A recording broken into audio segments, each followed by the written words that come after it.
Excellent. Now, this is our final question, question 10. Mm-hmm. Now that we've come to the end, can you tell me a little bit about your first century Mother Mary and Joseph and what they're actually doing now? Sure. How far do you want me to go? How much time do we have? Well, basically, they've been alive for 2,000 years, and a bit longer than what I have. So if I were to relate their entire life, obviously... Or what they're doing, what their projects say are now. Sure. Well, they are both firstly in the at-one-ment condition with God, and they are also at one with each other. In other words, they've completed the soul union, and they are in the soul union state in what I feel now is the 36th dimension of the spirit world. Wow. Right? Now, they in that state have a huge amount of abilities of things to do. Now, of course, the first thing that we engage ourselves in doing in that state is trying to help people on earth to also reach the same state. So, but the thing is, in that state, when you're in a union state, you can manifest thousands of bodies at the same time. You can also manifest bodies on earth under certain conditions at the same time, lots of them. So you have a way to share divine truth and help people have experiences to gather the truth and change in their heart through lots of different, you could call them manifestations of your own energy. Does that make sense? So they do that constantly. They are also in a complete union state with themselves, so they no longer see themselves as Joseph and Mary. They see themselves as people who once thought of themselves as Joseph and Mary.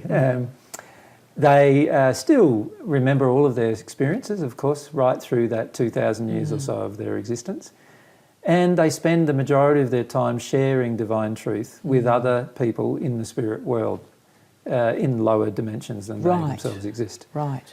There is a large amount of work to be done still. Like if you consider there's 7 billion people on the planet, there is also around 30 billion people in the spirit world at this point in time who have incarnated and left the earth. And of those billions, the majority of them haven't even received God's love. Wow. When I say the majority, there's only a few billion that have received God's love. So in terms of percentages, only a few percent of the entire population that's ever lived on this planet have actually received God's love. So that means there's a lot of work to do.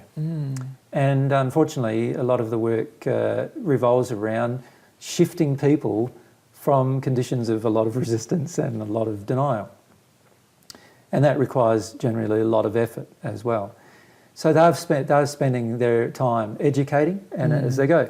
But it's not only that, it's also like each time you progress through a dimension, obviously the new dimension has a whole heap of new truth associated with it. So it's like a universe, right, in its own right. And in this universe, there's a whole heap of new truths about God and about God's universe that you can discover, right? Now, if you've been a spirit who's lived in that universe or that dimension for a long period of time and absorbed a lot of God's love, you understand a lot of that universe. But a person who's in the universe below or the sphere or dimension below you, they don't know any of those things. And somehow you want to help them to know so that they can get to enjoy the same amount of happiness and love that you enjoy. So a large part of your work is educating other spirits to come to understand and know at a soul level, not at an intellectual level, the things that you have come to understand and know. So they are helping a lot of spirits at this point in time to attempt to engage the soul union condition. Because at the moment I'm not there and Mary's not there to help people with those particular things to engage as much as we could be, but there are other spirits now who have reached that condition who are trying to assist other spirits in the celestial spheres to reach that union condition.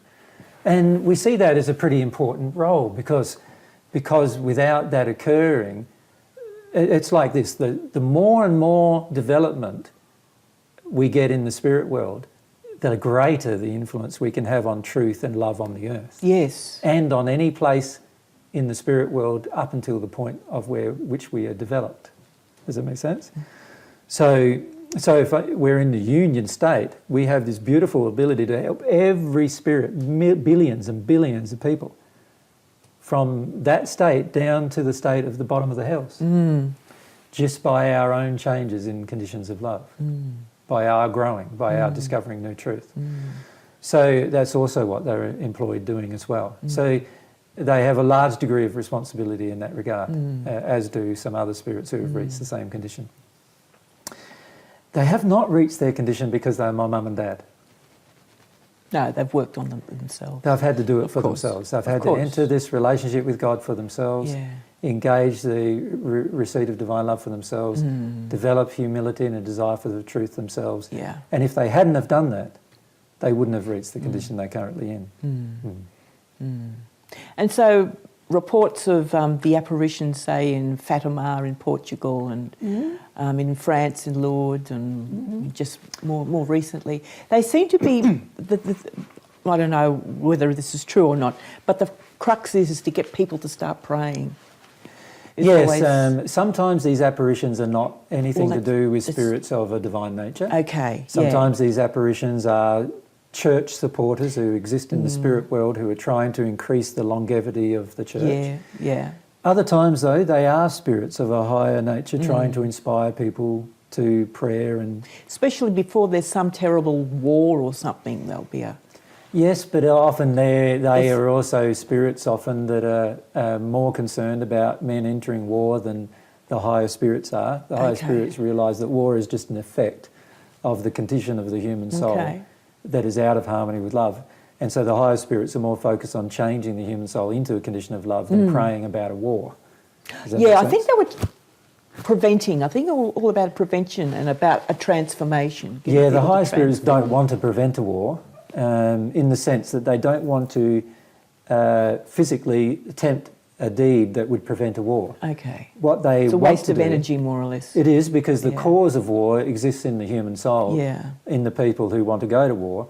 And what the higher spirits want to do is change the human soul so that there's no longer the cause to go to war.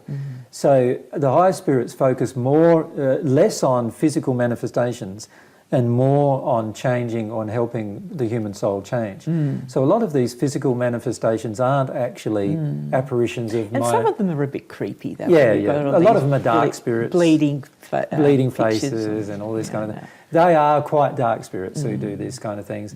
And they do these kind of things in order to either scare people back into a religious faith or to suggest to people that their religious faith is the truth. Okay. The reality is no bright spirit above the 8th dimension would appear to anyone on earth in a form like that. Oh, okay. Yeah.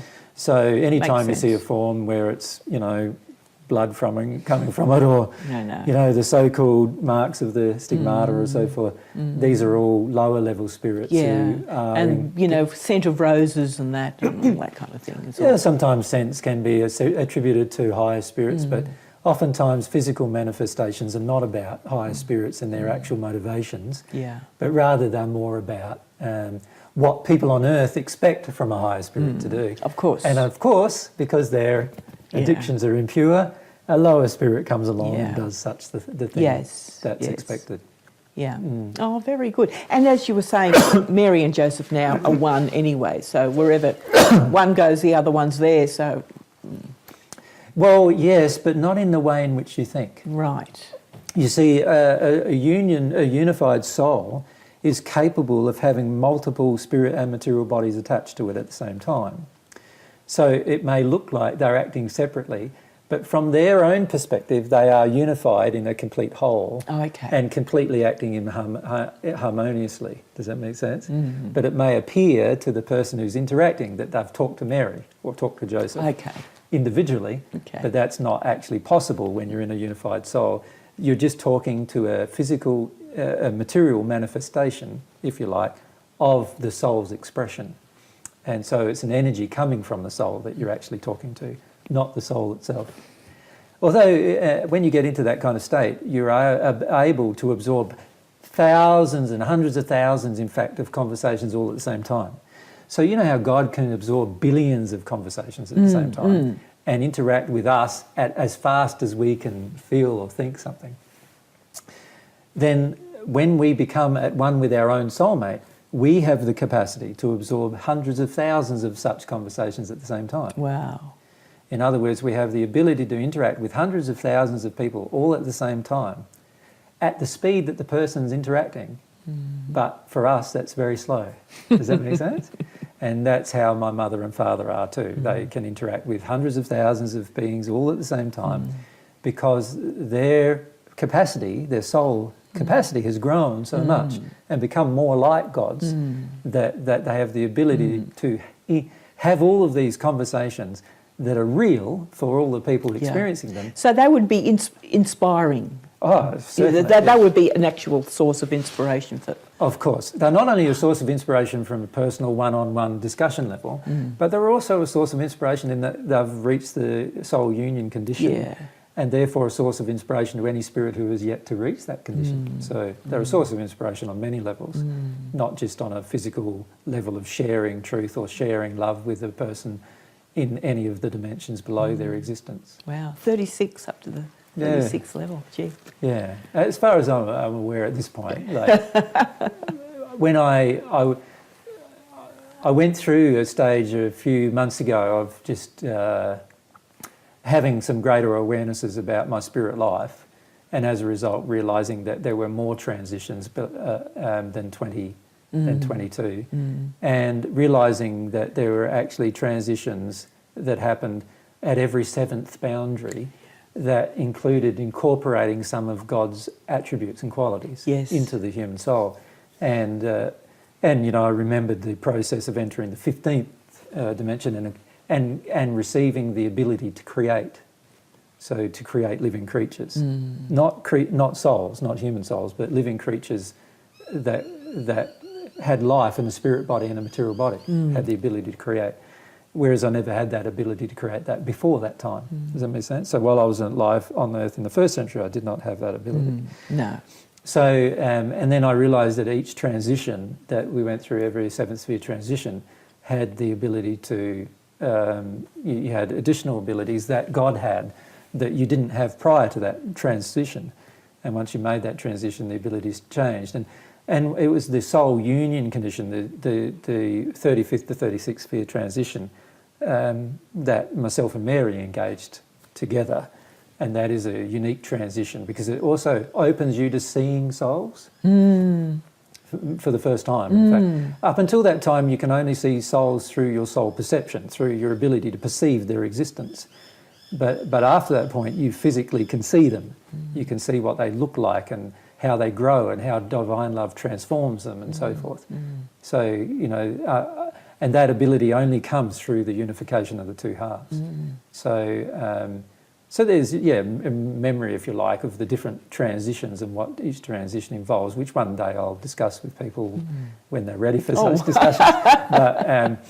But those transitions, and it's probably better as well that we get into the same condition again before we discuss them, because then we can demonstrate them. And it's far more powerful to demonstrate it than it is to discuss.